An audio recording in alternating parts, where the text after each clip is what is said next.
의인은 없나니 하나도 없으며 깨닫는 자도 없고 하나님을 찾는 자도 없고. 새벽을 깨우는 거룩한 기도자 여러분, 주님을 만나는 일의 앞도 그 앞에 거꾸러짐이 주님 앞에 늘 열려지기를 소망합니다. 오늘 우리가 읽어갈 말씀은 사무엘하 11장 14절에서 27절까지의 말씀으로서 하나님 앞에 세움을 받아 하나님의 통치를 구현해야 할 이 다윗이 어떻게 몰락해 가는가를 이 부분에서 보게 됩니다. 우리가 역사서를 읽고 있습니다. 역사의 교훈은 이렇게 하나님의 은혜를 입은, 심지어 하나님 앞에 연단과 훈련되었던 다윗도 예외 없이 하루아침에 죄의 굴레에서 벗어나지 못하고 무너짐으로써 이 암몬과의 전쟁은 겉으로 드러난 전쟁이며 그 실체적인 전쟁은 암몬의 전쟁을 통하여 만났던 저 북방 아람 지역 다메섹을 중심으로 한 북방 세력에 대한 하다레셀의 진멸을 통하여 중근동 지방의 패권으로 등장하고 있는 다윗의 모습을 보게 됩니다. 그런 점에서 암몬 전쟁은 그저 작은 전쟁입니다. 그래서 다윗은 굳이 암몬과의 전쟁에 나갈 이유가 없었습니다. 패권국의 제왕이 된 거죠. 이 권력에 대한 경고를 우리는 이미 베레스 우사라고 알려지는 하나님 앞에 주의 말씀에 규례 앞에 바로 서지 못하면 죽는다는 경고, 하나님을 향하여 성전을 지어 드리려고자 하는 그 거룩한 지극한 정성의 열심도 하나님께서 단칼에 거부하셨던 그 이유, 내가 나를 위하여 집을 짓는다고 그 안에 담겨져 있는 순수하지만 인간이 가지고 있는 욕망, 자기 우월, 그 실체를 드러내 주셨다면 이제 여지없이 다윗이 어떻게 무너져가는 것을 보게 됩니다.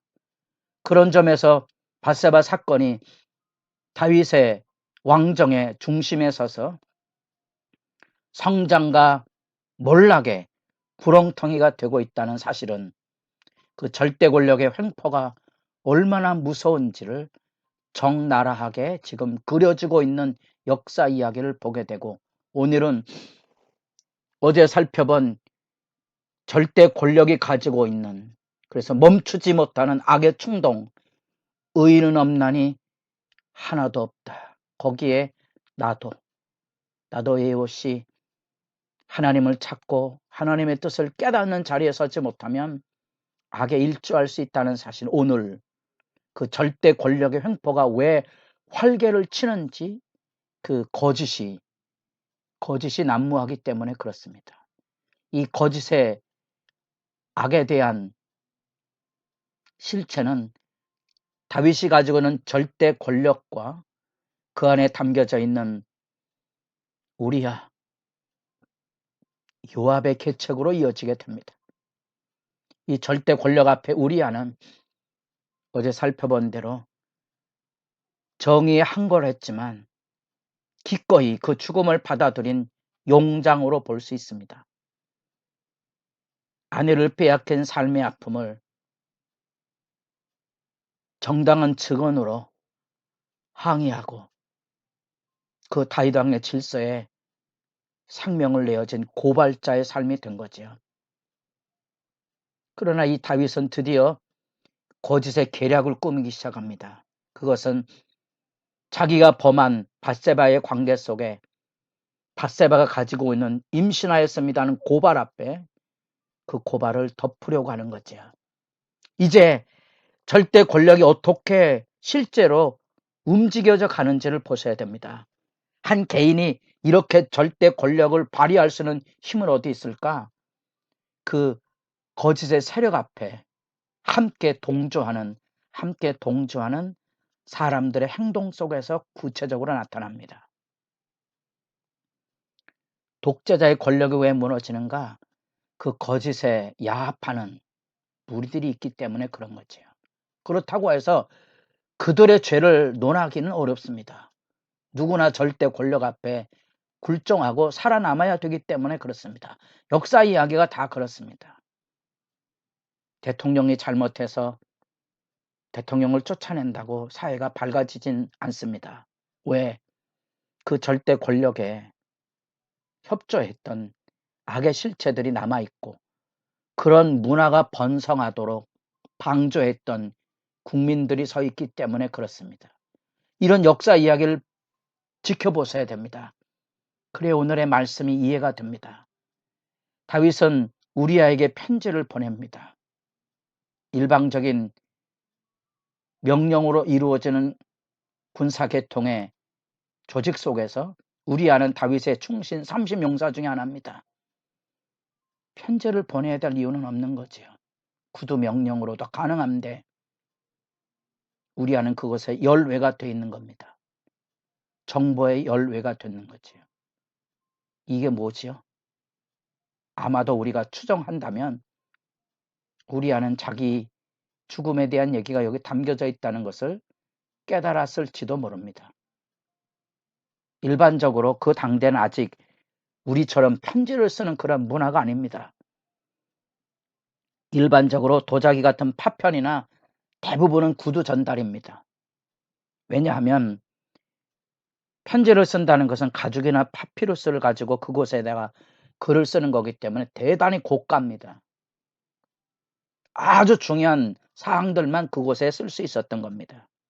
그리고 진흙으로 봉인을 해서 가져간다는 것은 굉장히 중요한 비밀 문서입니다.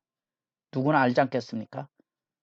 30인의 용사가 비밀 문서를 들고 요압에게 가다니. 어쩌면 이 악의 계략에 대한 실체를 아마도 인지하였다고 봅니다. 무서운 악의 지배력 앞에 명예의 죽음을 택하는 우리아에 비하여 명령 체계 앞에 섰던 요압은 그와 나름대로의 계책을 만나게 됩니다.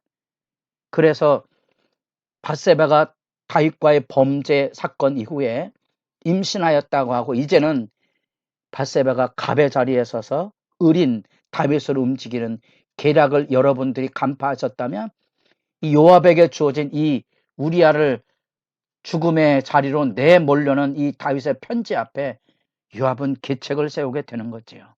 그래서 일반적으로 고대 사회에서 작은 전쟁 안에 세력이 약한 성들은 포위를 해서 석 달, 6개월, 1년, 심지어 3년 동안 포위만 하고 있으면 됩니다. 저절로 먹을 것이 없어서 무너져 내리기를 기다리는 인명희생을 가장 줄이는 방식입니다. 그런데 그곳에 가끔씩 이제 충돌들이 일어납니다. 바로 그 충돌이 일어난 전쟁의 선두에 요압을 세우는 우리아를 세우는 겁니다.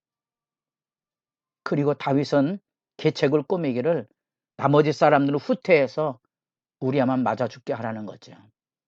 그게 불가능한 일이거든요. 그렇게 되면 요압은 애꿎은 군사들을 잃게 된 책임을 느끼게 됩니다. 그래서 우리아뿐 아니라 다윗에 충성된 부하들이 함께 그곳에 희생을 당하게 하는 겁니다. 왜? 다윗의 지도력만큼 요압은 자기 지도력이 중요했거든요. 그 전략에 대한 책임을 자기가 져야 되니까 일방적으로 우리아만 죽음의 자리에 내몬다는 것은 장군들에게 체면에 서지 않는 무모한 악의적인 실책이거든요. 그 책임을 짊어지기보다는 계략을 꾸며서 몇몇 부하들과 더불어 결국은 아주 자연스러운 것처럼 더불어서 우리아와 다윗의 충성스러운 부하들이 함께 죽음의 자리에 내몰리게 합니다. 그리고 이제 전령에게 보고를 하게 합니다. 무서운 계책이 있습니다. 전쟁의 패배의 사건들을 보고할 때 마지막에 다윗 왕이 분노하거든 거기에 우리아가 죽었다고 보냅니다. 전령이 그 보고를 합니다. 전령도 그 보고를 할 때 방책을 세웁니다. 주저리 긴 얘기 안에 자칫하면 자기 목이 달아날까봐 그 보고를 합니다. 거기에 또 이 악의 짝짝꿍이 어떻게 이루어지는지 보세요. 다윗은 그 자기 부하를 잃은 그 사건을 마치 통큰 지도자처럼 전쟁에는 패배할 때도 있다, 이렇게 얘기하며 칼에 대한 이야기를 들려주고 그 칼을 쓰다 보면 그 칼로 인하여 죽을 수도 있다. 그래서 25절에 칼은 이 사람이나 저 사람이나 삼키느니라. 그리고 담대하라고 용기를 불어넣어 주면서 너는 요압에게 이같이 말하기를 이 일로 걱정하지 말라. 히브리의 그 문자적인 의미는 그것으로 내 눈에 악하지 않도록 하라. 악을 감추는 내용을 그곳에 담아내고 있습니다. 누구의 눈에는 그걸 감출 수 없습니까? 하나님의 눈에는 감출 수 없습니다. 이런 것들이 절대 권력의 횡포 앞에 얼마나 밧세바를 비롯해서 요압, 이 전령들의 악의 짝짝꿍이 이루어지는지를 우리가 보게 됩니다. 그것이 우리가 역사에서 만나는 하나님의 말씀의 고발입니다. 우리도 그 누군가의 악에 동조하고 누군가의 악을 고발하지 못하고 야합함으로써 악이 만연하게 하는 일에 늘 일조하고 살아가고 있다는 사실입니다. 그 하나님의 나라가 다윗에게 어떻게 몰락으로 나타나는지, 그 안에 담겨져 있는 자기 죄를 숨기라고 하는 다윗과 그 안에서 죄를 이용해서 자기는 살아남으려고 하는 밧세바, 요압, 전령들의 보고 안에 이 죄의 짝짝꿍 거짓의 모습을 보고 우리아의 죽음에 아내는 슬픈 통곡을 하고 마치 태연스럽게 왕궁으로 다윗의 아내가 되도록 불려 들어가는 모습을 보게 됩니다.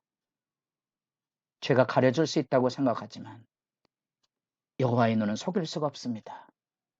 여호와 보시기에 악하였더라.